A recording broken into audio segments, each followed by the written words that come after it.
The Cold War spy thriller is one of Hollywood's favorite genres, but how much do we actually know about the rules that real-world spies had to follow during the Cold War? You might be surprised. Beyond basic ideas like don't get caught, information isn't easy to find about super secret spy stuff. So figuring out what other rules spies had to follow during the Cold War can be difficult. But we do have some specifics about how the CIA operated thanks to Tony Mendez, the guy Ben Affleck's character in 2012's Argo is based on. According to the NGA, Mendez's official job title was Chief of Disguise and Chief of the Graphics and Authentication Division in the Office of Technical Service. So yes, there were disguises. And Mendez's title tells us a lot about organizational structures within the CIA that we'll never fully know about. And we do have a list of 10 CIA Cold War rules. That's because Mendez wrote these previously unwritten rules down in his 2019 book, The Moscow Rules. These were implicit rules that he called dead simple and full of common sense. The rules: assume nothing. Never go against your gut. Everyone is potentially under opposition control. Do not look back. You are never completely alone. Go with the flow, blend in. Vary your pattern and stay within your cover. Lull them into a sense of complacency. Do not harass the opposition. Pick the time and place for action. Keep your options open.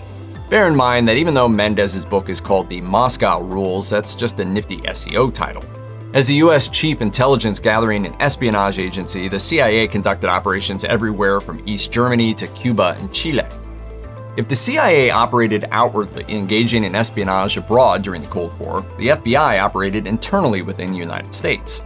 This is especially true under J. Edgar Hoover's counterintelligence program, which launched in 1956. The program lasted for 15 years and involved agents infiltrating domestic groups that Hoover considered threats, like anti-war protest movements, student groups, left-wing political organizations, and unions, as well as hate groups like the KKK. This means that FBI agents posed as members of such groups to gather intelligence, disseminate disinformation, and undermine Hoover's political enemies, like Martin Luther King Jr. The FBI, under Director J. Edgar Hoover at the time, had been investigating Martin Luther King Jr. for years at this point in the hopes of finding damaging information.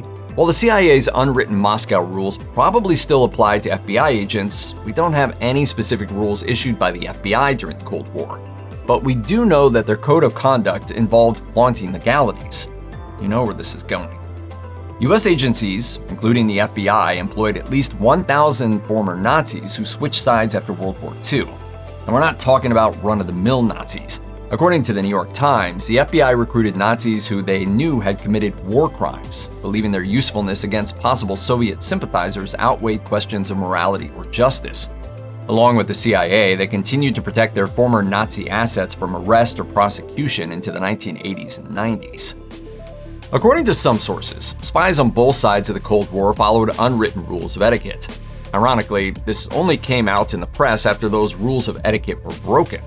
Sergei Skripal worked as a double agent during the Cold War for the United Kingdom and the Soviet Union.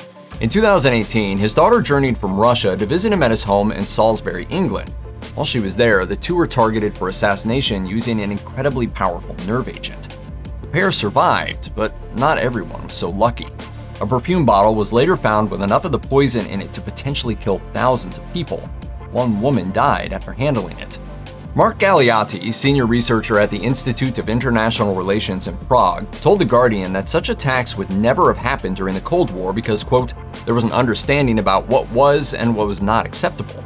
But Oleg Kulugin, a former KGB agent of 32 years, told The Guardian that this idea of honor among spies was absurd, saying, I am not familiar with any such spy etiquette. No one ever leaves the KGB. Tales of the KGB depict an organization without a shred of gentility or propriety.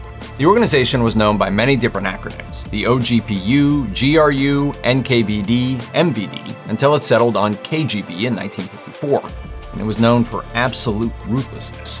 While still known as the NKVD during Joseph Stalin's Great Purge, for example, they arrested around 1.5 million Soviet citizens and political dissidents between 1937 and 38. About half were murdered, and the rest were sent to gulags. The KGB prowled until 1991, gathering intelligence abroad, engaging in sabotage and subterfuge, surveilling its own citizens, censoring Soviet critics, arresting them, coercing them, imprisoning them, torturing them, and more.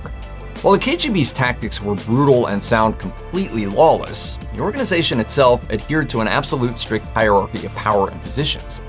Operations were divided into different divisions, each responsible for a specific segment of spying, such as internal operations, counterintelligence, foreign operations, etc. Presumably, each had their own rules.